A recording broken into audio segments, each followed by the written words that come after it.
Good morning, guys, from the top of the RV. As you can see, yesterday I did the first coat on this roof. Came out really nice, looking super bright. Left this area undone because this was my exit. Plus, I'm still waiting on that plexiglass, so I kind of wanted an area to work. But tomorrow when it comes, or in 2 days, I'm going to jump up here, have this area to work. We'll pull this out, put the plexiglass down, and that'll be done. And I'm going to coat over the plexiglass too.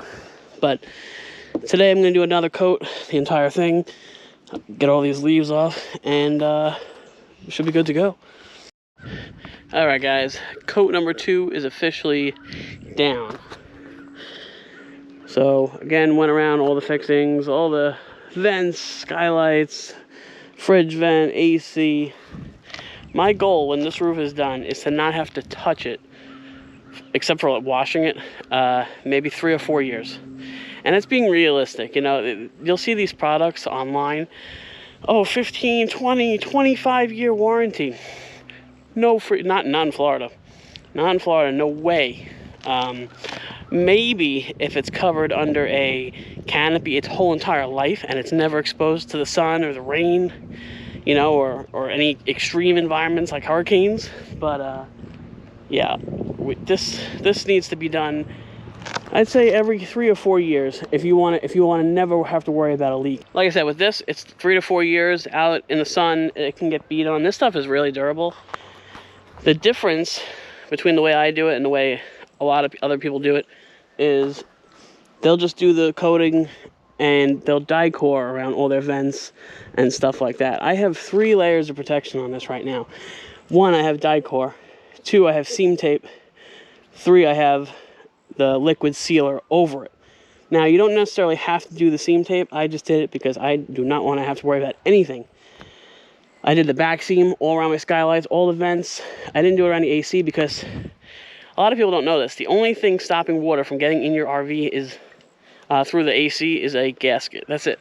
So doesn't matter how much you seal around that. Some people, I'll see some people where they'll put like 40 gallons of caulk around it to try to keep water out, and it might work a little bit, but it's probably not going to be foolproof. You just got to keep an eye on that gasket. That's really what it is. And you can kind of peer under there. These things only have about maybe a 1/2 inch, 1/4 inch between the roof and the AC, you know, where the gasket slips in. So it's kind of hard to see it sometimes. But this coating, where regular die core will only last you about a year or 2, especially in like the Florida sun or Arizona or, you know, maybe California, Southern California, where it gets really, really hot and dry. With this coating, it's much more durable. It has UV protectants in it.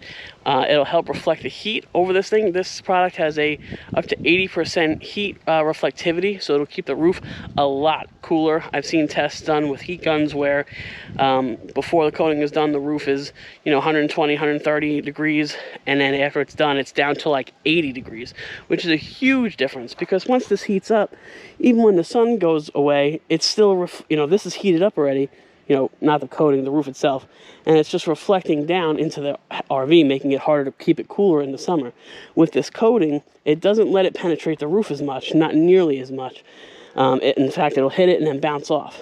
So, but with this coating, it'll help the die core last, like I said, 3 or 4 years. It's a big shield. So, I really like the way I do it. You know, some people just, you know, they do whatever they want to do and it comes out sloppy, or they just have no idea what they're doing, or somebody told them to do it this way, so they do it that way. But this is foolproof. I've been doing it like this. I've never had an issue. I did all my other RVs like this, and I've never, knock on wood, had an RV roof leak ever. So, yeah. Anyway, I'm going to bring this stuff down. I did end up doing this area over here. This is the first coat for this area, so if you see it coming through a little bit, it's not a big deal. I'm going to hit it again. But I figured by the time it's dry, I left the square part undone because that's going to be covered with the, you know, the plastic once I pull this vent out. So I'm going to remove all the caulking. The vent's going to pop out, and then I'm going to coat over it. It's going to kind of blend in pretty good. You're going to see it, obviously. It's an 1/8 inch thick, so I don't know if I'm going to go with one or both for extra protection. We'll see. Once I get it, I can actually look at it. But yeah, so I ended up doing that. All my seams are good to go. I'm gonna jump down and show you guys something. I have a little story to tell you. All right, so now that that's over, well, almost over. I got one more coat to do on that thing. I got another story to tell you guys, and it involves this.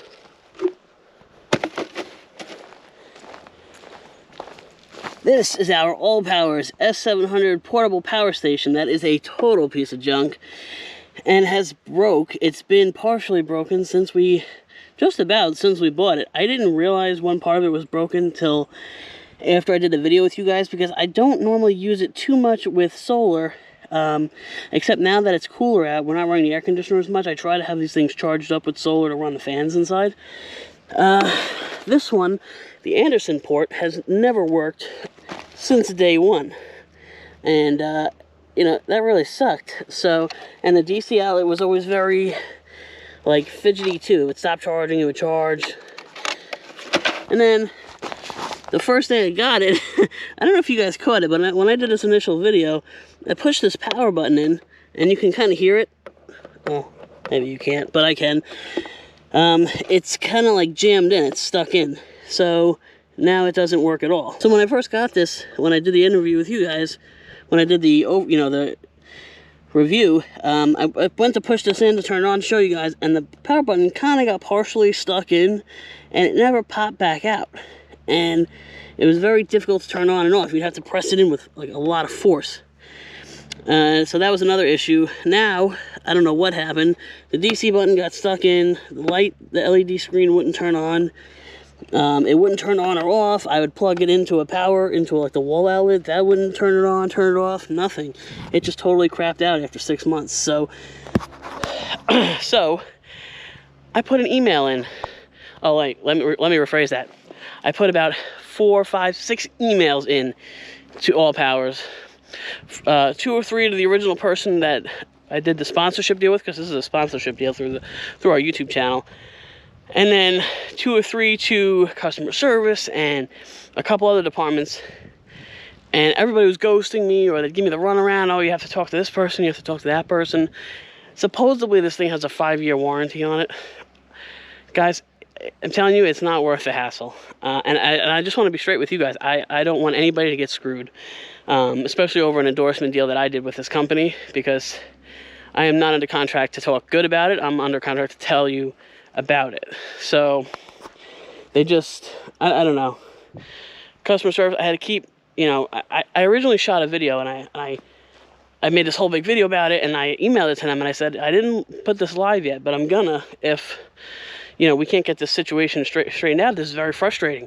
You guys sent me this, you know, this power station out 6 months ago. It's not working. Supposedly you guys have a 5-year warranty. It's being impossible to get in touch with anybody to have a replacement sent out.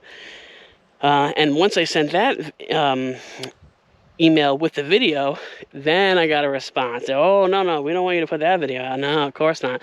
And I got to give a shout out to Eric from Nomadic because he gave me the idea to do that. And it worked really well, actually. So, and he was right. You know, companies don't want bad publicity. But me, as a person, as a creator, you know, just with morals, I don't want to be telling you guys, hey, yeah, buy this product, it's great. And then you have an issue with it and customer service doesn't back it. So I'm just giving you guys a fair warning. Customer service is slow if you get a response at all. I think the only reason I got a response is because I, you know, told them I'm going to make this video and put it out. But anyway, today they sent me out another one, a replacement. We'll see how long that one lasts. I really don't have any hope for it. This unit is on Amazon. The S700 All Powers is on sale right now, 50% off, down to $100. So if you're super desperate for a power station and you don't have a lot of money, this is a 606 watt-hour battery. So it lasts a decent amount of time when it works. But just you know, buyer beware. And there are quite a few complaints about it on Amazon and a couple other sites that sell it. So just wanted to give you guys a heads up. They want this one back for some reason. They want to waste the shipping money. That's fine with me. They sent me a prepaid label, so this one will be going right back in the box they sent me the new one in, and that's it. I'm going to be done. You know, I don't know. Like I said, we'll see how long this one lasts. I'll let you guys know. All right, next project. Again, back in the shower. Today, Sam went around everything. We're starting to tape up around everything. She's gonna paint this. We bought a special paint that you can paint this with to get rid of the yellow. On the camera, I don't know if it comes up as yellow, but it's very yellow. I don't know. Show them where the white is and then the yellow. Yeah, you can definitely see the difference, but it looks even like more of it. It's going to be more bright when I paint it though. Yeah, so she's going to paint it a bright white. We'll put the product link down below in case you guys are interested. But this is the before. And I'll come back once she's done. Alright guys, we're on a very long journey. We're on the ATV over here. I gotta go all the way over here. Ugh. Whew. That was a far ride, huh? Let's kill this. Ah, quietness. Alright. So the guy is gonna bring the storage container into this area over here. So I gotta kind of shovel some of this mulch out of the way. I got this mulch pile. Just a little bit, just this kind of like area right here. So we're gonna move that out of the way. I wish I had a plow on the front of this thing. Man, that would make quick work. But we're gonna move it out of the way, and then I got some other stuff we're gonna do. Alright, so went to the store today, bought some fresh duct tape. This is a T-Rex brand. It's supposed to be pretty heavy duty stuff.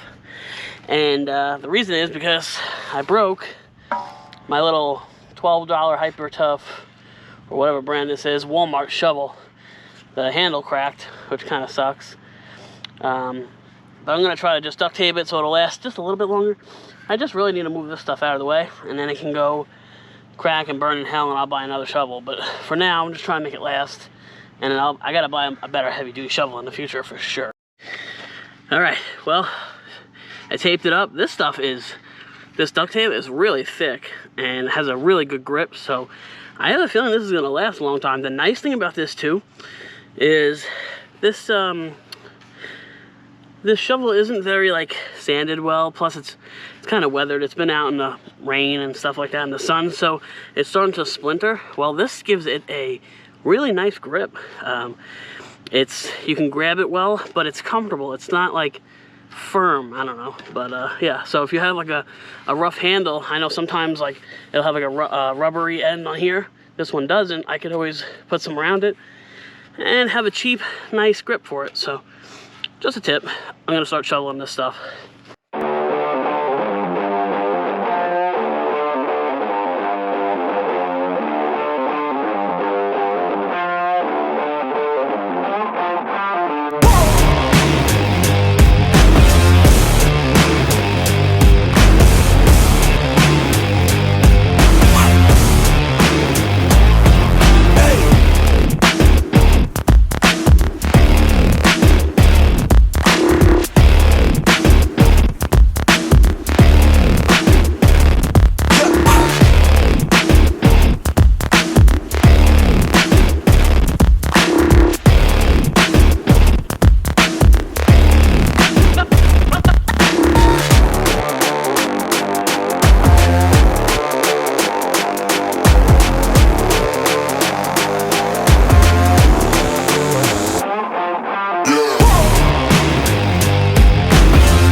Alright, move the mulch pile. Obviously it's higher now, move that out of the way. By the way, if you missed our last episode, I found a really good deal on a 20-foot shipping container. And I think it's going to be great to do some preps, store some stuff in it. It's going to be great for storage. And it's really secure. You know, if a hurricane comes and stuff, I really don't have too much to worry about. Whatever's in there is going to be safe. I'm also going to install quite a few vents on it, so it's vented. I'm going to coat the top of it. I might even coat the one side of it where we got a ton of sun, which would be from this way. We got a ton of sun. Over here I got a lot of woods that shade it, so I'm not too worried about it. So I'll probably just do the top and whatever side this is, and then I'm going to paint the rest of it, you know, a neutral color or whatever color. Maybe a dark, like a green, forest green, so it kind of blends in a little bit. But yeah, that's pretty much the reason for this whole project. They're going to be coming in from this fence line over here behind me, and then they're going to come right in here. So this pine tree, unfortunately, has to be taken down. And my mango tree, I'm gonna have to pot it for right now because I don't want them running it over. So hopefully it doesn't die or go into shock, but I gotta move that too. So, and then the fence has to come down so he can get in here. And then he should be able to back it straight in. And I also went ahead, you can see him over here, ran to the hardware store today, and I grabbed 8 16 by 16 by 4 inch thick blocks, and I'm going to put 2 on each corner. That way it's not sitting on the ground. A lot of people don't know shipping containers are steel all around. However, the bottom is not. The bottom is wood with, I think, with steel struts going across, but the wood is exposed. So what's good about this is we don't really have too much of a humid ground, I think. It's a lot of sand, and I have the mulch and stuff, so but if it's really humid or rains or puddles, it'll rot that wood floor out, and then you'll have to put a whole new floor in. I don't want that to happen, so I'm going to lift it up 8 inches and be good to go. Figures I decided to do all this not hard, but laborious stuff the day it's hot out. Today it's almost 87 out, but it's not too bad. You know, when I haven't ran the air conditioner in weeks and weeks. You know, we're out here most of the time. Inside is a lot cooler because it's shaded. We have all the windows open, cross breeze, fans going. Plus, now that I coated the roof, it's going to help even more. So, but yeah, so I'm going to just straighten this up, go get my clippers, and cut this pine tree down. And then more or less we'll be all set. I'm not going to take the fence, you know, move the fence out of the way till the day up because the dogs like to roam around wherever they are right now, and I don't need them roaming away. By the way, I did find a cool little spot for my, don't mind it's dirty, this is my work speaker. I use it for when I'm outside and I grab it and it gets dirty, but there's a cool little waterproof container on this Honda Foreman. This is a 2024 Honda Foreman, and it has a little spot, and this on brand ONN literally fits perfect in there, like it's almost built for it. And it closes, and you can see it does play. I have to turn the volume up, but it sounds kind of bassy because it's blocked in there when the lid is closed. If I leave it open, it sounds great because the speakers are right here in front. But it has a gasket all around, so you can see it's nice and watertight, so you can, you know, really go into deep water or ride in the rain, do whatever you got to do, and it stays clean. I also have my quick access for my coolant and stuff. That's right here. And I have other little compartments. I usually keep my phone and my wallet in this compartment. This is another waterproof compartment. It has a gasket around it. And if I'm just going around the property, I can throw my phone. I can throw my phone right in there. I wouldn't go far with it because it's not very deep, but just around the property is fine. I got my 12-volt outlet. I love this ATV. Tons of power. Rides really nice. Suspension on that thing is smoother than on the car. So, really nice. I keep low air pressure in it because it gives me better traction. I keep about 4 pounds of pressure in it, so there's not much. I mean, I can literally push it in with my hands, so. But yeah, all right, let me go get those clippers so I can trim this tree. All right, got the clippers. Parking's tight over here, so I had to, you know, just park on this mound of mulch, but it's fine. So, we're gonna take this tree down real quick.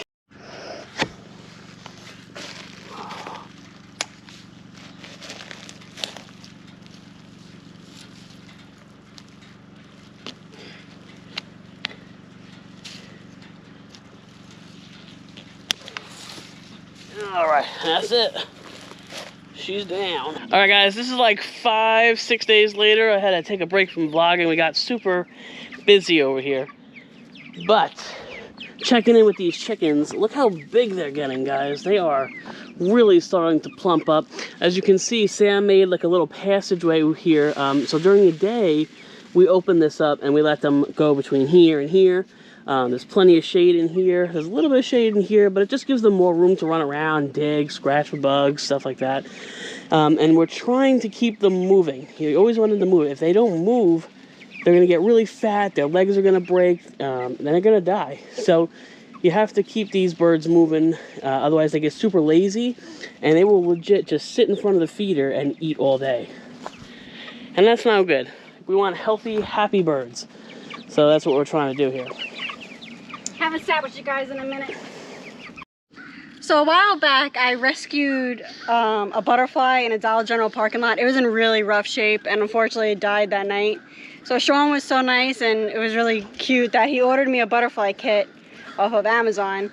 Out of the 14 caterpillars they sent me, only one lived. I didn't think they were gonna be, they were like really small, like newborn caterpillars. And they were coming all the way from Seattle, so that was, you know, it's a long trek. So unfortunately they didn't make it. So I'm gonna release her today. I don't know what, she's been in here for like what, 2 days since she became a butterfly? Yeah, probably about 2 or 3 days. And they give you like a kit that's in here to sugar and water for them. Yeah. But I feel bad keeping her in here. They say to let her stay in here for a couple of days. And she looks like she's ready to go. Yeah. So we're gonna let her be free. They said usually they hang out in the area for a couple of days, but I have a feeling she's just ready to go. She's not gonna wait. Unfortunately, I don't have a lot of flowers over here for her to get the pollen. Here you go. Whoa! And there she goes. Damn, she is gone like a bat out of hell. Like, oh, she's sitting over there. Hold on. I think she just smacked into it. I think she just ran right into the blue barrel. She has this whole area to fly, and she just hit a barrel. There she is. I think she's just in shock. Maybe she's resting, because she was fluttering a lot. Yeah, make sure nobody steps on her. Oh, there she goes. Oh, oh! Where'd she go?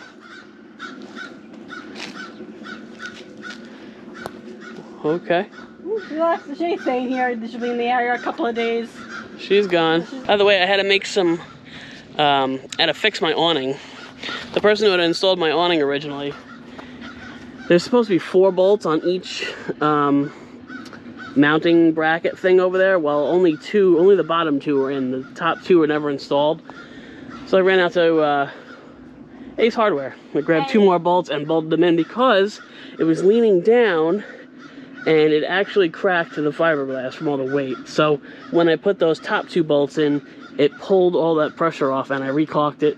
That way it doesn't leak. And it was starting to separate from the seam, the roof and the seam. Yeah. So no matter who you have put your awning in, make sure they put all bolts that are supposed to go in there. Because if we didn't notice that, the whole thing probably would have really cracked it, and then we'd have to get another awning, replace the fiberglass, any wood that got damaged because rain got into it. Yeah.